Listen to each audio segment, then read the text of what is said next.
Assalamualaikum warahmatullahi wabarakatuh. Pada kesempatan kali ini kita akan membahas tentang istilah-istilah dalam anatomi. Yang pertama yang akan kita bahas yaitu berkaitan dengan pengertian dari anatomi. Berdasarkan asal katanya, anatomi berasal dari bahasa Yunani yang terdiri dari dua kata, yaitu yang pertama adalah ana dan tomi. Ana artinya bagian, kemudian tomi artinya memotong atau memisahkan. Ya, jadi dari asal katanya dapat kita simpulkan anatomi merupakan suatu ilmu yang mempelajari tentang struktur tubuh. Atau ada yang mengatakan bahwa anatomi merupakan ilmu urai yang mempelajari susunan tubuh dan hubungan bagian-bagiannya satu sama lainnya. Ya, yang kedua yang akan kita bahas berkaitan dengan bagaimana sih kita mendeskripsikan posisi anatomi. Yang pertama yaitu posisi tubuh harus berdiri tegak. Kemudian yang kedua, menghadap ke depan. Yang ketiga, lengan dalam kondisi lurus dan tangan terbuka. Kemudian telapak tangan menghadap ke depan. Tungkai bawah dan kaki harus sejajar. Jadi kita mempelajari posisi anatomi dalam posisi yang bisa dilihat pada gambar ini ya. Kemudian selanjutnya yang akan kita bahas yaitu berkaitan dengan bidang anatomi. Bidang anatomi merupakan bidang yang melalui tubuh dalam posisi anatomi. Nah, bidang anatomi ini dibagi menjadi 3 bagian.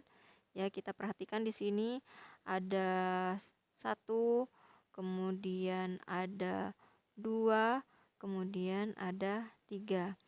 Nah, bidang yang pertama yaitu bidang mediosagittal ya. Kemudian bidang yang kedua adalah bidang koronal atau bidang frontal. Kemudian yang ketiga adalah bidang horizontal atau bidang transversal ya. Coba kita bahas satu-satu. Nah, yang pertama yaitu bidang mediosagittal ya. Bidang mediosagittal merupakan bidang vertikal yang melalui pertengahan tubuh yang membagi tubuh menjadi 2 bagian, yaitu bagian kanan dan bagian kiri. Jadi kita bayangkan bahwa tubuh kita dibagi menjadi 2 bagian yang dengan bidang itu maka akan terbelah tubuh kita, ada bagian kanan dan ada bagian kiri. Ya. Kemudian yang kedua masih berkaitan dengan bidang sagital ya. Bidang sagital sendiri dibagi menjadi 2. Yang pertama mid sagital, kemudian yang kedua adalah parasagital. Mid sagital yaitu bidang yang membagi tubuh menjadi kanan dan kiri dengan ukuran yang sama.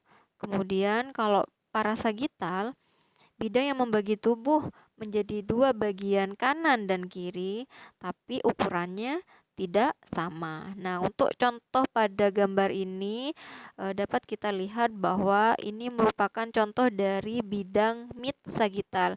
Kenapa? Karena membagi tubuh menjadi 2 bagian yang sama besar. Seperti itu. Kemudian kita lanjut untuk yang kedua yaitu bidang frontal atau koronal ya. Artinya yaitu bidang yang tegak lurus, bidang mediosagittal dan membagi tubuh menjadi 2 bagian ya, bagian anterior dan posterior. Di mana jadi kalau yang tadi untuk bidang sagital itu membagi tubuh menjadi kanan dan kiri.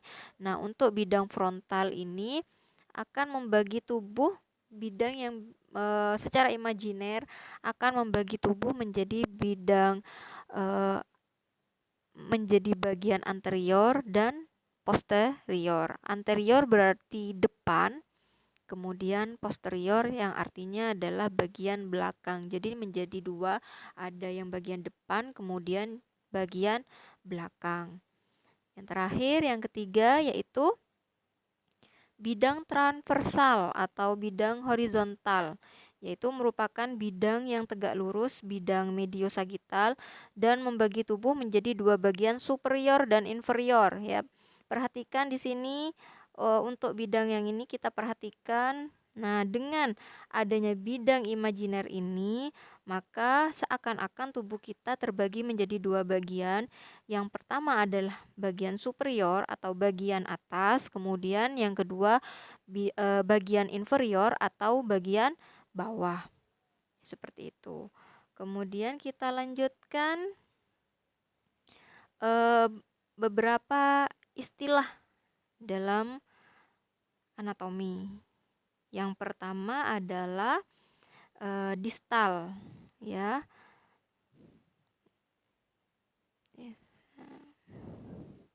Nah, distal, ya.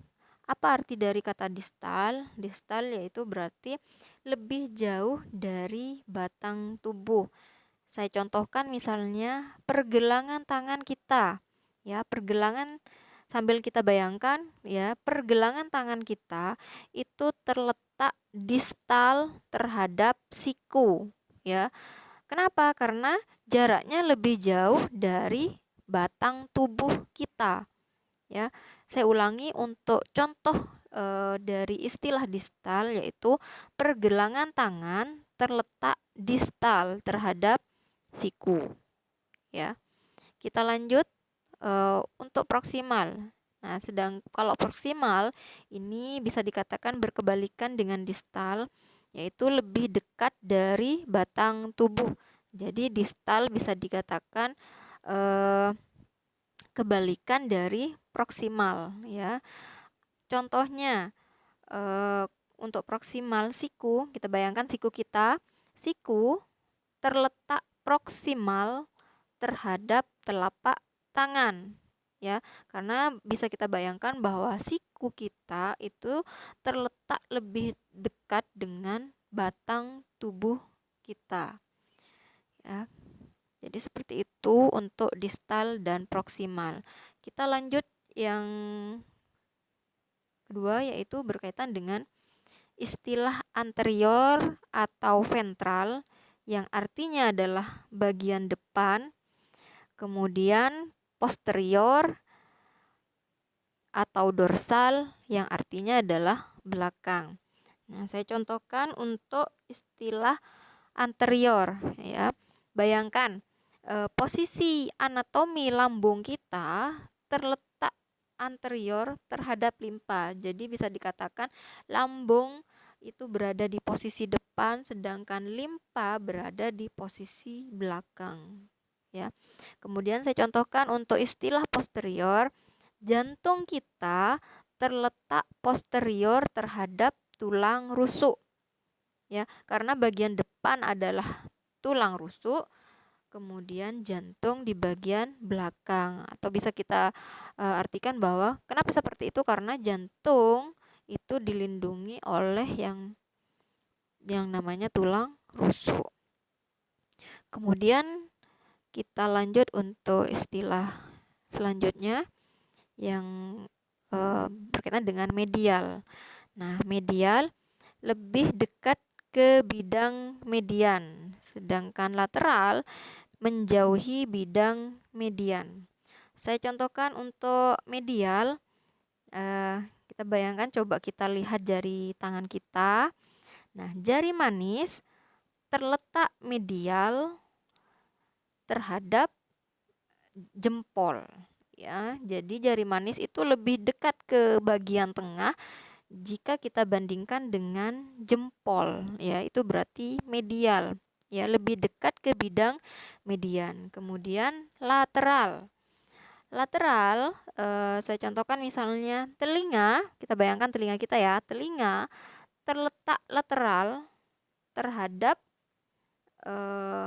mata. Lateral berarti menjauhi bidang medial, ya. Jadi telinga kita itu lebih ke arah samping atau lebih jauh dari bidang median jika kita bandingkan dengan mata.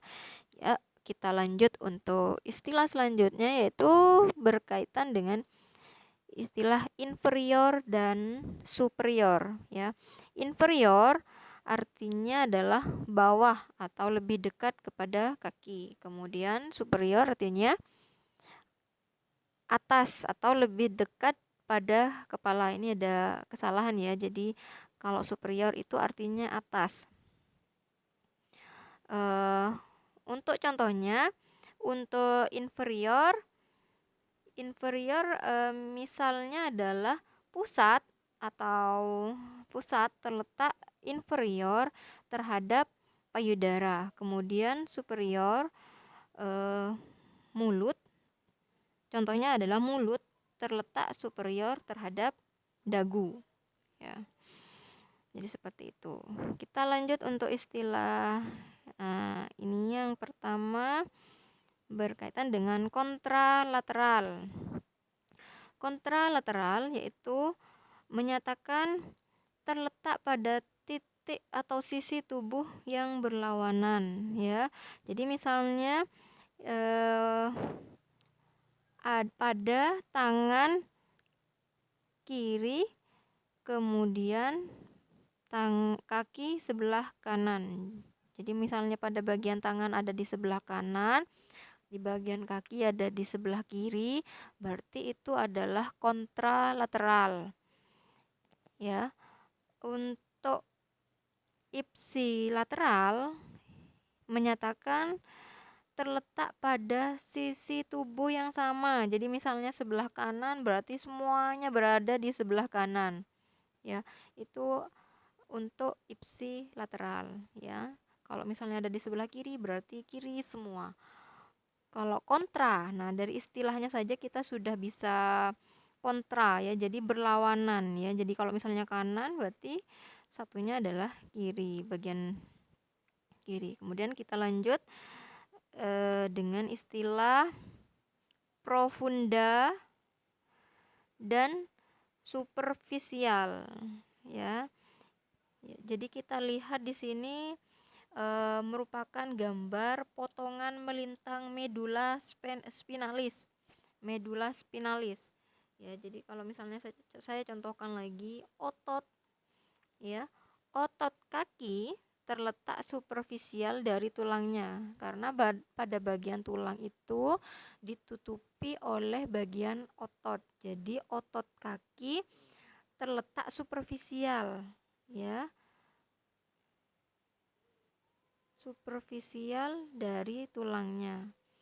Sedangkan profunda yaitu tulang terletak lebih profunda dari ototnya. Jadi bisa diartikan bahwa superficial itu lebih dekat ke permukaan, sedangkan profunda lebih jauh dari permukaan. Seperti itu. Kemudian kita lanjut untuk istilah internal dan eksternal. Internal berarti artinya dalam, kemudian eksternal artinya adalah bagian luar. Ya, mungkin itu saja untuk kesempatan kali ini.